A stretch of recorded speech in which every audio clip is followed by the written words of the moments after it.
Ouais. Alors, la grosse news d'hier, c'est bien évidemment le CPI.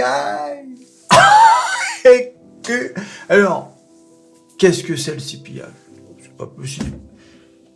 C'est l'inflation, la mesure de l'inflation, CPI, Consumer Price Index. Oh, et faut que je vous le dise combien de fois? Ah donc je vous ai dit, il y a deux indices très importants pour la Fed, pour Jérôme, donc c'est l'ISM, le PMI qu'on a vu hier, et le CPI, c'est-à-dire l'inflation. Et donc hier, on avait l'inflation, et qu'est-ce qu'on apprend? Que l'inflation a baissé pour descendre. Alors, il n'a pas baissé énormément, de 0,1%, mais qu'est-ce que ça veut dire? Ça veut dire que l'inflation baisse depuis 3 mois. Ça fait 3 mois consécutifs de baisse de l'inflation aux États-Unis. Ah oui, j'ai oublié de vous dire, c'est aux États-Unis. Vous avez compris qu'il n'y a que l'inflation américaine compte. Ici, à la limite, on s'en fout. Et oui, on n'est pas souverain. La souveraineté, la souveraineté, non. Nous sommes tous américains. We are American. Oh, les Américains. Donc, est-ce une bonne nouvelle, est-ce une mauvaise nouvelle? Bien évidemment que c'est une bonne nouvelle. Pourquoi? Parce que du coup, Jérôme va peut-être réfléchir à, plutôt qu'augmenter les taux d'intérêt de 0,50, peut-être de 0,25. Parce que là, on en est là. Il va pas arrêter d'augmenter les taux d'intérêt comme ça du jour au lendemain. D'abord, il faut qu'il y ait ce qu'on appelle l'atterrissage en douceur. Soft landing, as we say in English. Soft landing. Donc ça, c'est la question. Est-ce qu'on va être mangé à 0,50 ou est-ce qu'on va être mangé à 0,25? Eh oui! De toute façon, cette baisse continue de l'inflation, faut quand même se souvenir que cet été, on était à 9,1% d'inflation aux États-Unis. Là, maintenant, on est à 6,5%. Alors, c'est encore beaucoup. Enfin, c'est quand même une sacrée baisse, tu vois. Donc ça veut dire que... alors, est-ce dû totalement à la hausse des taux? Certainement un petit peu. Dans quelle mesure? Ça, c'est une autre histoire. Mais en tout cas, ça veut dire que la politique de la hausse des taux, elle a un effet sur l'inflation. D'autant que, et ça c'est la deuxième donnée importante, l'économie se porte bien. L'emploi se porte bien. Vous avez vu, l'autre jour, on a vu une donnée qui disait que les salaires n'augmentaient plus. Mais tout de même. Donc là, il y a vraiment la bonne recette, l'inflation qui baisse, l'emploi et l'économie qui se portent plutôt bien. Tous les ingrédients sont réunis pour que Jérôme nous fasse un soft landing. Il nous fasse une hausse des taux de 0,25. Alors, comme vous le savez, l'objectif de la Fed désormais, alors qu'au départ, on avait un objectif de taux de 4,6, l'objectif a été remonté à 5,1. Donc c'est surtout ça qu'il faut voir. Est-ce que la Fed a toujours pour objectif de taux à 5,1? Si c'est le cas, c'est problématique. Parce que un taux d'intérêt à 5,1, c'est quand même énorme. Donc, mais bon, en tout cas, voilà donc la grosse news d'hier. On va voir comment ont réagi les marchés. Écoute, on va commencer par le premier intéressé, c'est-à-dire le marché américain. Allons-y. Alors, on a le S&P 500, vous avez vu, 0,34%, le Dow Jones 0,64%, et le Nasdaq 0,64%. Tout pareil, d'accord? Alors, vous allez me dire, mais c'est quand même incroyable ça. Et pourquoi ils ont réagi que 0,64? Parce que ça a été déjà pricé. Souvenez-vous des indices hier, qui étaient tout dans le vert. Et oui, ça a déjà été pricé. Ils le savent un peu à l'avance. Voilà, parce qu'ils ont des analystes, tout le monde sait les choses. Donc la baisse de l'inflation était déjà pricée, mais ça aurait pu être pire. On aurait pu avoir une petite baisse des marchés aujourd'hui. Ce qu'il faut voir surtout là, sur les marchés, ce sont les indices, le détail des indices. Regardez, le S&P 500, on est sur le point d'atteindre les 4000. Le Dow Jones a dépassé les 34 000. Et le Nasdaq, on a atteint les 11 000 à nouveau. Et oui. Alors on va voir sur les graphiques, bien sûr. Mais d'abord, comment ne pas parler de la news du jour? Le CAC 40 qui a atteint les 7000 points. Et que j'en ai bien évidemment fait un tweet. Comment? Vous n'êtes pas abonné à mon Twitter? Ah non, non, non, non, non. Allez, on arrête là. Allez, la vidéo est terminée. Tu t'abonnes? Non, non, non, non, non, non. Ça, c'est pas bon, ça. Ah non, non, non, non, non. On est combien aujourd'hui, hein? Alors, non, non, non, non, non. Hein? Regardez, on est 492. Normalement, on devrait être à 5000 minimum. 492 abonnés. Non, non, non, ce n'est pas sérieux. Là, manifestement, non, là je crois qu'il faut arrêter cette chaîne Métamorphose 40. C'est pas bon. Bon, allez, juste pour aujourd'hui, je vais quand même en parler, parce que là, bon, voilà. Alors, qu'est-ce que j'ai dit? Regardez cette courbe. Eh oui, 7000. Aïe, aïe, aïe, regardez-moi ça. Aïe, aïe, aïe, regardez-moi ça, 7000. Oh, qu'est-ce qu'on est bien. Vous avez vu un peu comment ça a grimpé, hein? Donc, on va voir ça de plus près. Regardez. Alors, bien évidemment, ça a touché même, je vais vous dire, c'est même allé jusqu'à 7013. Et bien évidemment, c'est redescendu un petit peu. Tu peux pas aller toucher la barre. 7000, c'est énorme. C'est symboliquement, c'est absolument énorme. Je le rappelle, le all-time high, et c'est à 7300. Ça veut dire que on est allé taper, on a dépassé la barre des 7000 points. Vous vous rendez compte? Je parle à tous les pessimistes sur Métamorphose 47, toutes les personnes qui disent ça va s'écrouler. Il y a à peine 15 jours. Hein. Il y a à peine 15 jours. Et que ça va jamais ça n'atteindra les 7000. Et oui, on a un début d'année extraordinaire. D'accord? Il faut être honnête, les gars. On a un début d'année extraordinaire. Si ça se trouve, alors que j'y croyais pas une seconde, je me suis dit, en 2013, on va retrouver le all-time high, c'est fort possible. Si ça se trouve, on va le retrouver plus vite que prévu. Plus vite que prévu. Oh là là là là. Voilà, alors le all-time high, il est où? Il est un peu haut quand même, hein? Regardez, on est à combien du all-time high d'ailleurs? J'aimerais bien voir, on est à 5,83%. C'est pas si loin. C'est pas si loin, mais bon, faut pas rêver. Hein. Je pense, il est plus probable. Hein, on va faire un petit dessin, comme d'habitude, les petits dessins.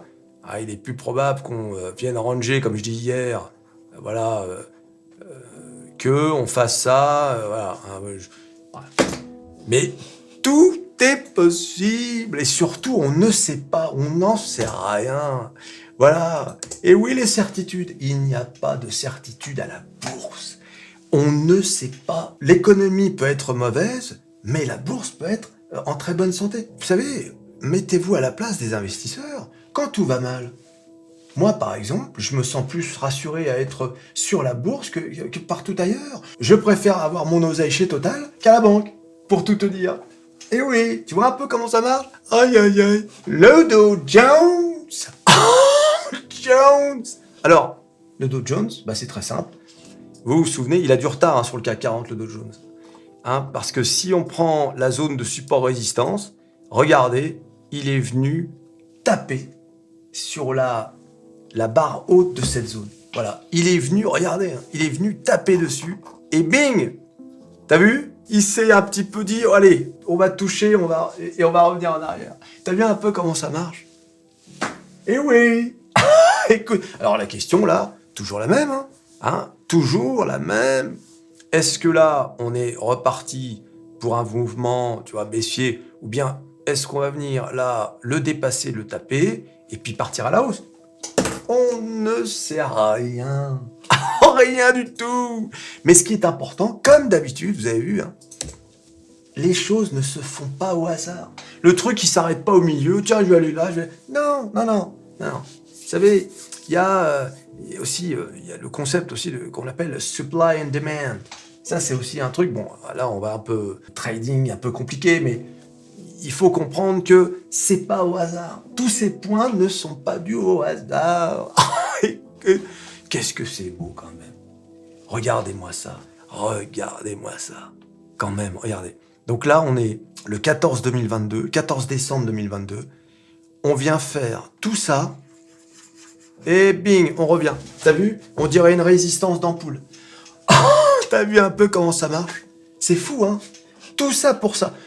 Là, regarde.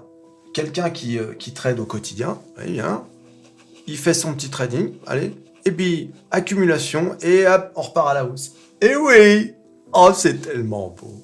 C'est tellement beau, la bourse. Je trouve ça absolument magnifique. Extraordinaire. C'est de l'art. Là, ce que je viens de vous faire, c'est de l'art. Et que on passe à la star des stars, le S&P 500. Aïe, aïe, aïe. Ah, celui-là. Et comme d'habitude, regardez, le S&P 500, ah, le dessin aussi, le S&P 500, à droite sur le dessin, il n'y a pas de raison qu'il n'est pas droit. Regardez, donc le S&P 500, regarde-moi cette beauté.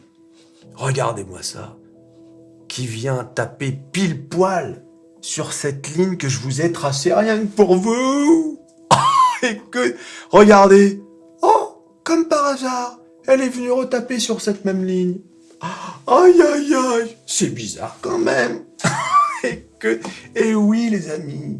Alors, bien évidemment, comme d'habitude, qu'est-ce qui va se passer maintenant, hein? Est-ce qu'on va venir taper et baisser? Mais vous avez vu ce que je vous avais dit, ce qu'il faudrait pour un retour au bull market.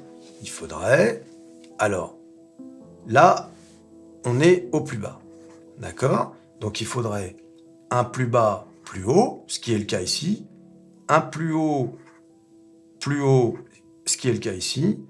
Là, à nouveau, on a un plus bas, plus haut, et un plus haut, plus haut.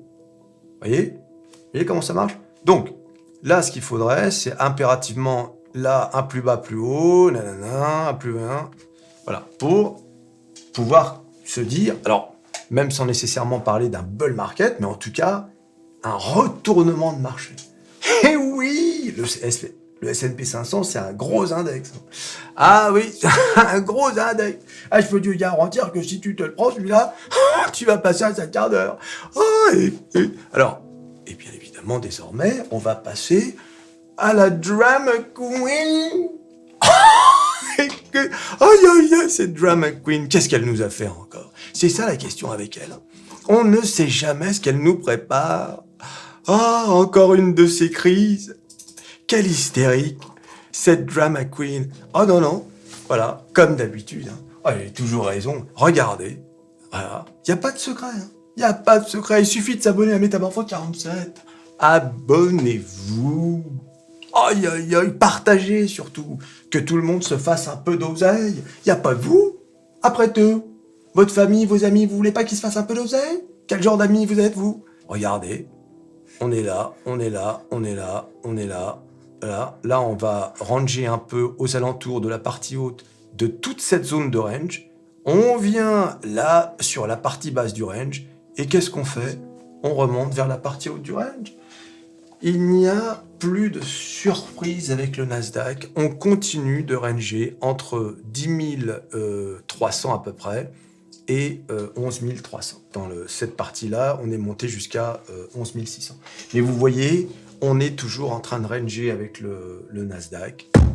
Tant que nous ne sortirons pas de cette grande zone de range qui vraiment a son maximum à 11 600, en gros, tant que le Nasdaq ne retrouvera pas les 12 000 points, on ne pourra pas parler de retournement de situation. Il faut vraiment que le Nasdaq sorte de toute cette zone-là. Là. Voilà, ça c'est un rectangle que je te raconte pas. C'est un rectangle. Voilà, toute cette zone-là. Je te fais un gros pâté, là. Il faut sortir, et il faut sortir, nanana. Voilà. Là, quand on sera dans cette zone, autour de 12 000, là, on pourra dire qu'il y a un sacré retournement. Là, il se passe quelque chose. Voilà. Donc maintenant, regardez ce beau dessin à l'écran. On dirait un bébé de... un bébé de 6 mois qui a fait son pâté. Oh, et que... Aïe, aïe, aïe. C'est dégueulasse ce que je vous ai dessiné là. Je ne voudrais pas dire, mais bon, en tout cas, vous avez compris de quoi je parle. Hein. Si vous n'avez pas compris, bah, qu'est-ce que vous voulez? Regardez la vidéo une deuxième fois. Hein. Là, c'est vrai que là... non, vous êtes difficile.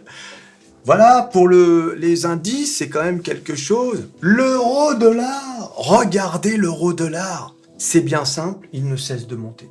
Et oui, hein, je vous ai dit, hein, regardez, quand le marché monte, l'euro-dollar monte. Hein, parce que ça veut dire quoi? Bah, ça veut dire que la Fed se montrera moins hawkish Et qui dit une Fed moins au quiche, dit forcément baisse du dollar.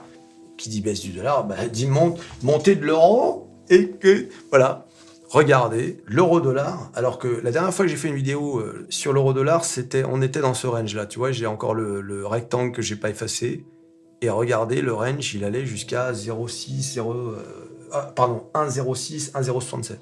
Et bien voilà, nous y voilà, nous sommes à 1,085. Nous avons passé les 1,08.